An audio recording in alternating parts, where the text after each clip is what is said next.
Salut à tous, la team OL. Ton même show pour OL Fan TV. Très heureux de vous retrouver les gones pour une nouvelle vidéo. Bienvenue à tous les nouveaux abonnés. Nous sommes 5500 sur cette chaîne. Merci à vous. Bienvenue à ceux qui arrivent sur cette chaîne consacrée à l'actualité de l'Olympique Lyonnais, au décryptage des matchs de l'OL, au décryptage de l'actualité de l'OL, du mercato notamment. Voilà, je fais des petits débriefs. J'interviewe aussi vous supporters parce que c'est vous qui avez la parole, que ce soit dans mes vidéos ou que ce soit en commentaire. Vraiment, j'essaye d'instaurer un débat, vous puissiez vous exprimer. Donc voilà, ces vidéos sont faites pour vous les gones. Je me trouve, pour ceux qui aiment bien savoir où je suis à la Pardieu. Là, c'est la tour In City. Voilà, quartier d'affaires, les gones. Les vendredis soirs, et une très bonne nouvelle, deux très bonnes nouvelles même sont arrivées à l'OL. La signature de Tino Kadewere, meilleur buteur actuel du championnat de Ligue 2 avec Le Havre. Il a signé pour un montant qui est inférieur à ce qui avait été demandé, 12 millions d'euros plus 2 millions de bonus, 15% à la revente. Mais Tino Kadewere, on le verra que la saison prochaine sous les couleurs lyonnaise, puisqu'il reste en prêt du côté du Havre. C'est une bonne nouvelle, en tout cas c'est l'avenir qui est préparé, comme le dirait Rudy Garcia. Et puis la très bonne nouvelle du soir, c'est la très probable signature de Bruno Guimaraes. Il y a eu une sorte d'imbroglio ces dernières heures, puisque l'Atlético Madrid, du fait du transfert de Renan Lodi, rappelez-vous Renan Lodi, j'ai fait une vidéo là-dessus, latéral gauche, ancien latéral gauche de l'Atlético Paranense, eh bien lui a signé du côté de l'Atlético Madrid, et dans le contrat de Renan Lodi, eh bien il y avait une clause comme quoi il pouvait se placer sur Bruno Guimaraes, c'est-à-dire faire une offre équivalente au club qu'il avait faite précédemment. J'espère que vous m'avez compris. En gros, l'OL met 25 millions. Si l'Atlético Madrid met 25 millions, ils ont la priorité dans le dossier. Et après, ça appartient au joueur de décider où il veut aller. Et effectivement, il y a eu un petit temps de latence, une réflexion faite par le joueur. Et puis, il y a eu surtout l'engouement de la communauté lyonnaise. Alors, un énorme engouement, c'est toujours démesuré Twitter, surtout le FC Twitter qui a commencé à spammer un petit peu le joueur en lui envoyant des messages d'amour. C'est vrai, le public lyonnais a l'air de se dire que Bruno Guimaraes est potentiellement l'un des futurs très grands à son poste. On l'espère en tout cas. Rien n'est moins sûr. En tout cas, il y a de l'emballement sur cette fin de mercato, et tant mieux. On retrouve un petit peu de ferveur, un petit peu d'espoir, et ça, c'est ce qui nous manquait un petit peu. Il arrivera, le capitaine de la sélection olympique brésilienne, il arrivera normalement mi-février, puisqu'actuellement, il est du côté de la Colombie, je crois, pour un tournoi qualificatif pour les JO, je crois. Dites-moi si je me trompe en commentaire. Bref, ce sont deux très bonnes nouvelles, les gones, vraiment. Et une troisième nouvelle, c'est que Lucas Touzard, eh bien, lui a signé ou va signer du côté du Hertha Berlin pour 24 ou 25 millions d'euros plus bonus à la revente. Mais lui sera prêté à l'OL jusqu'à la fin de la saison. Finalement, c'est plutôt pas mal. On se renforce, les gones, après avoir perdu quand même de sacrés joueurs sur blessure. L'OL se renforce et on espère se renforce plutôt bien, notamment avec cette arrivée qui est très effective, celle de Bruno Guimaraes qui va concurrencer directement Lucas Touzard. Mais Lucas Touzard, je pense, rentrera plus dans la rotation. Et si Bruno Guimaraes s'acclimate bien, c'est lui qui devrait prendre ce poste de titulaire. Quid de Maxence Cacré? Ça aussi, on peut se poser la question, puisqu'il va y avoir un petit peu embouteillage au milieu de terrain. Bref, c'était une petite intro OL Daily Mercato, mais cette vidéo, elle est consacrée à l'avant-match du match contre Toulouse. Je crois que j'y serai. Normalement, j'y serai. C'est dimanche à 15h. Je vous ferai un vlog du stade. Voilà, bon, pour ceux qui aiment bien un petit peu avoir des insights du match, eh bien, vous serez ravis. Toulouse, club en grande difficulté en Ligue 1, 20e de Ligue 1, bon dernier avec 12 points. Il devrait être 20e, donc bon dernier avec 18 points, soit quand même 6 points de plus. Ils sont en bonne sous-performance, les Toulousains. C'est pour ça qu'ils peuvent avoir un certain motif d'espoir. Eux qui restent sur 10 matchs sans victoire, 10 défaites de rang en Ligue 1, c'est absolument colossal. Ils ont marqué 21 buts en championnat, ils auraient dû en marquer 23, ils sont à peu près cohérents avec ce qu'ils font. Ils ont la 9e attaque en termes d'expected goals, qui est loin d'être mauvais. 9e, c'est plutôt correct pour un club qui est quand même 20e de Ligue 1. Ils ont une force de frappe, ils ont une capacité à quand même se créer des occasions. Attention, au niveau des buts encaissés, alors là c'est absolument dantesque. 44 buts encaissés, dernière défense de Ligue 1, pire défense de Ligue 1 en termes d'expected goals encaissés. Ils auraient dû en encaisser 38, donc ils sont en sous-performance défensive. Preuve qu'il y a un manque de confiance aussi, je pense, dans cet effectif, notamment défensif. Ils sont bons derniers aussi en termes d'expected goals concédés. Au niveau de l'indice de pressing, ils sont dans la moyenne de la Ligue 1. 11 passes autorisées à l'adversaire avant une intervention défensive.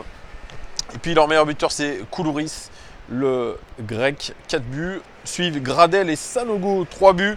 Celui qui se crée le plus d'occasions en termes d'expected goals, c'est Gradel qui est à 4. Au niveau des meilleurs passeurs, Dossevi, Gradel, Silla et Adou sont à 2. Celui en termes de expected goals par 90 minutes additionné au expected assist par 90 minutes, eh ben c'est Leia Iseka, c'est le frère de Michy Batshuayi, qui est à 0,50, suivi de Wesley Saïd à 0,44. Statistique intéressante. Toulouse ne s'est pas imposé à Lyon depuis 1966. Ça fait très loin. Et puis la dernière fois que les Toulousains ont ramené 3 points en voyage, donc en déplacement, ça remonte au 19 janvier 2019, c'est-à-dire plus d'un an, c'était à Nîmes avec un but de Sanogo. Alors le niveau technique et tactique des Toulousains, il inquiète cette saison, il est très faible, mais physiquement les joueurs pêchent également. 4 changements de préparateurs physiques depuis le début de saison, c'est absolument énorme. Comboiré a laissé sa place à Denis Anco, entraîneur lui de la réserve. On peut aussi poser le problème de la défense centrale, comme je vous l'ai dit, avec beaucoup de buts encaissés, qui a changé 23 fois cette saison, mais aussi le gardien, Baptiste Renet, qui était déclassé. Il est passé de capitaine à on recrute un gardien, c'est l'ancien gardien d'Aston Villa, si je ne me trompe pas, le gardien Kalinic, qui a signé à Toulouse et qui devrait prendre la place de titulaire. Baptiste Renet en très grande colère, qui a demandé des justifications à ses dirigeants. Mais voilà, je crois que le choix est fait. La porte est ouverte en tout cas au départ de Baptiste Renet. Les Toulousains, comme je vous ai dit, ont recruté Kalinic. Kalinic, ce gardien-là, ancien d'Aston Villa, eh bien lui, il veut trouver une place, peut-être pas de titulaire dans l'équipe croate à l'Euro, mais il veut gagner sa place à l'Euro. Alors peut-être qu'ils pourront compter sur lui. Un dernier rempart qui tient la route, ça peut être pas mal aussi. Et les absents pour le match face à nous, donc ce sera Gradel, Issimat Mirin, Sidibé, Shoji et Ngoumou seront absents. Max-Alain Gradel, vous voyez, c'est plutôt une bonne nouvelle pour nous. Mauvaise nouvelle pour lui, hein. Évidemment, on ne se réjouit pas de son absence. Les incertains Amiens et Rouault, et celui qui est de retour, c'est Wesley Saïd. Le dernier match des Toulousains a été perdu 5-2 contre Brest. C'est une grosse défaite et l'équipe entraînée par Denis Anco est en 4-4-2. Les Gones, la conférence de Rudy Garcia cet après-midi, il a fait un petit peu le tour de l'actualité. Lopez est forfait puisqu'il s'est contusionné l'épaule à l'entraînement. Je ne sais pas ce que ça veut trop dire, est-ce que c'est une blessure importante ou non. En tout cas, ça sera Cyprien Tatarusanu qui va pouvoir enchaîner un deuxième match de rang. Pour lui, c'est plutôt pas mal. Puisque, bon, j'ai vu l'inside aussi du match sur le YouTube de l'OL. On voit que Cyprien Tatarusanu, au final, il est plutôt bien intégré dans cette équipe. Ça fait plaisir à voir. Lui qui était plutôt très peu satisfait de sa situation, on le comprend. Et bien sûr, ce match-là, vraiment, on a senti qu'il y avait un vrai engouement autour de lui, autour de l'équipe. Vraiment, était très chaleureuse avec lui. Et lui, c'est pareil, il y a cette réciprocité. Il y a le fait aussi qu'il ait arrêté ce penalty contre Lille. Et ça, je pense que ça lui a donné beaucoup de confiance. Lui, que j'ai trouvé un petit peu fébrile, c'est vrai. Un petit peu fébrile dans ce match. Mais là, il va pouvoir enchaîner. Ce n'est pas une équipe extraordinairement vaillante qu'on aura en face de nous. Quoique, j'en reparlerai après, mais en tout cas, ça lui permet d'enchaîner, c'est plutôt bien pour lui. Alors, Toko Ekambi, qui a fait qu'un entraînement avec le groupe, est un peu juste selon Rudy Garcia. Voilà, il est fatigué, mais potentiellement, on pourrait le voir titulaire. Il a parlé aussi avec Andersen, et une phrase un petit peu énigmatique, mais qui en dit un peu long. Il a dit « Seuls les meilleurs joueurs vont jouer ». Ce qui voudrait dire que Andersen devrait être sur la touche. Kadewere, bien sûr, a signé, il en a parlé. Touzard, il a parlé de Touzard, qui reste chez nous et qui est très important. Il a parlé d'ailleurs de Lucas Touzard comme un amoureux de l'Olympique lyonnais. Je pense que c'est vrai. Je pense qu'il part au Hertha Berlin, mais je pense que ça va être avec un petit pincement au cœur. Il a parlé de Yang Mbiwa, puisqu'il y a un autre problème qu'a décelé le staff de Rudy Garcia, c'est que la défense centrale n'est pas assez pourvue, puisque si on imagine un absent pour suspension plus un blessé en défense centrale, on est un petit peu à court. Et la priorité de recrutement se tourne vers ce défenseur central. Il ne compte pas sur Mapou Yang Mbiwa, qui est clairement dans un loft, clairement pas prêt. Mais ça, comment vous pouvez imaginer autrement? C'est quelqu'un qui aura touché son énorme salaire pendant 5 ans. C'est absolument désastreux pour le club. Voilà, on n'a pas réussi à le vendre. Lui, il devrait trouver du temps de jeu, mais il préfère rester à Lyon dans son fauteuil. Voilà, il préfère faire ça que de jouer. Bien, bravo à toi, Mapou, au top. Mais bon, on ne peut pas compter sur lui. Il a parlé de Guimarães, mais là, je vous ai donné l'actualité très récente. Ça serait fait selon le média Globo Esporte, qui est un média très fiable brésilien. Puis, il a insisté sur ce match, donc le dernier, contre un adversaire très faible. Il a insisté, Rudy Garcia, sur la concentration que devront avoir les joueurs et sur la volonté et la détermination d'aller prendre les 3 points. Il a beaucoup insisté dessus, le staff a insisté dessus, donc on verra un petit peu l'état d'esprit de nos joueurs. Et il a parlé surtout de la préparation physique. Il voit que les joueurs vont mieux physiquement. Il trouve que le jeu va plus vite, que les schémas de jeu, surtout les circuits préférentiels sont plus assimilés. Moi, je mets un bémol quand même sur le dernier match. Moi, j'ai revu un Olympique Lyonnais, l'Olympique Lyonnais malade d'il y a un mois. Sauf que mentalement, je pense qu'il y a eu un vrai travail qui a été fait. Ces matchs-là, normalement, nous les aurions perdus par le passé. Et là, quand même, on arrive, même si on est limite techniquement et tactiquement, on arrive quand même à les passer. Ça, c'est un vrai plus parce qu'on était vraiment dans le dur. Lui, Rudy Garcia, si vous écoutez bien dans les insides de l'OL, OL LOSC, allez voir sur le YouTube de l'OL, il dit bravo les gars, vous vous êtes adaptés tactiquement, c'était pas facile. On s'en fout, on a mal joué, mais on s'est qualifié, c'est ce qu'il faut retenir. Oui, c'est vrai, on s'est qualifié, c'est ce qu'il faut retenir, ça c'est vrai. C'est ce qu'on demande à cette équipe, c'est ce qui fait plaisir d'ailleurs aux supporters, la qualification. La qualification au-delà du beau jeu, mais je pense qu'un terme, si vous jouez mal, forcément, vous allez retomber dans vos travers. Donc moi, je ne suis pas complètement d'accord avec ce qu'a dit Rudy Garcia. Voilà, moi je pense qu'il faut reprendre le contrôle du jeu. Et ce match contre Toulouse, il sera très important, très intéressant. On va faire face, je pense, à une équipe de Toulouse remontée, une équipe déterminée aussi peut-être, parce que voilà, l'axe de motivation de leur entraîneur, Zanko, c'est de dire les violets plutôt, c'est leur surnom. Les violets, ça fait depuis 1966 que vous n'avez pas gagné à Lyon. On vient de perdre 10 matchs consécutivement. On est dans une extrême difficulté. Vous n'avez rien à perdre, à part vraiment vous donner à fond et essayer de jouer votre va-tout. Les Lyonnais, eux, ils ont des points faibles. Ils ne sont pas tout le temps réguliers. Certes, ils sont en confiance.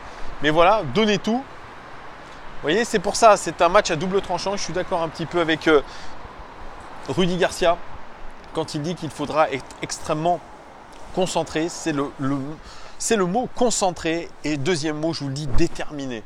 Vraiment, il faudra tout donner sur ce match. Il n'y a pas de petit match. Certes, on joue beaucoup, c'est normal. Nous sommes un club qualifié au niveau européen. Nous avons des ambitions. C'est normal que nous jouions beaucoup. Bien sûr, il y a un management à faire sur les joueurs qui jouent peut-être un peu trop, sur les risques potentiels de blessures. Et je trouve que ce management-là est plutôt bien fait de la part de Rudy Garcia. Et s'il reste un petit peu sur cette logique-là, ça devrait bien se passer. En tout cas, vraiment ce match-là du dimanche 15h, horaire un petit peu inhabituel pour nos Lyonnais qui jouent plutôt à 17h30, 21h, etc. Ça peut rentrer aussi dans la préparation. Je pense que la préparation d'un match à 15h n'est pas la même. Mais voilà, Rudy Garcia, il a ses axes et ses leviers psychologiques pour motiver nos joueurs. Voilà, il ne faut pas se laisser endormir par cette équipe de Toulouse. On doit absolument jouer à fond, il faut garder cet état d'esprit et essayer, je pense, de s'améliorer dans le jeu. C'est important d'avoir une meilleure animation, d'arrêter ces schémas stéréotypés en U, essayer de lâcher les chevaux à domicile, puisque on remarque, comme je vous l'ai dit, qu'on est meilleur à l'extérieur cette saison qu'à domicile. À domicile, même s'il y a le public, on sent qu'il y a un peu de tension, on est peut-être la peur de gagner, la peur de bien faire. Donc vraiment, j'attends de voir ce qui va se passer. Contre Toulouse, en tout cas, il nous faudra gagner ces 3 points. Il reste 18 matchs de championnat, ce qui est quand même plutôt... 18 matchs de championnat. Il faudra absolument faire le maximum de points. Et ça part dès ce dimanche avec une victoire à domicile. Elle est importante. Au niveau des choix des hommes, je n'en sais rien. Je ne sais pas comment évoluera Rudy Garcia. Il faudra aussi peut-être être attentif à la titularisation ou non de Toko Ekambi. Moi, je vois quand même une petite titularisation pour Toko Ekambi, plutôt sur un côté ou peut-être derrière Dembélé en pointe. Voilà, à voir, ça sera un petit peu l'attraction aussi de ce match-là. Intéressant de voir la première de Toko Ekambi, comment il va s'intégrer dans l'effectif, comment il va s'intégrer dans le jeu, comment Rudy Garcia va l'exploiter. Voilà, donc il y aura tout un tas de choses qui seront intéressantes à voir. Ce n'est pas une grande affiche, mais en tout cas, c'est une affiche familiale d'un dimanche après-midi. Pour aller au stade en famille. D'ailleurs, dites-moi les gars, s'il y en a certains qui vont au match. Voilà mon pronostic. Je pense qu'on va gagner 3-1. Je ne vois pas de clean sheet malheureusement. But de Toko Ekambi, but de Dembélé et un petit but de Houssem Aouar. Dites-moi les gars, vous en commentaire ce que vous pronostiquez pour ce match. Dites-moi, commentez-moi l'arrivée un petit peu de Bruno Guimaraes. Est-ce que ça vous fait plaisir? Celle de Kadewere aussi. Celle de Touzard. Vous me commentez un petit peu l'actualité de l'OL. Évidemment, c'est votre chaîne. Vous avez le droit de commenter tout ce que vous voulez dans la limite du respect, bien évidemment, mais je vous fais confiance. Vraiment, merci en tout cas, une nouvelle fois, de me suivre de plus en plus nombreux. 5500, un grand merci pour vous. C'est top. Grâce à vous, on continue. Un pouce, un abonnement, un partage. Voilà, c'est comme ça qu'on va grandir et se diversifier. Merci. Très bon début de week-end à tous. À bientôt. Ciao, ciao, ciao, ciao.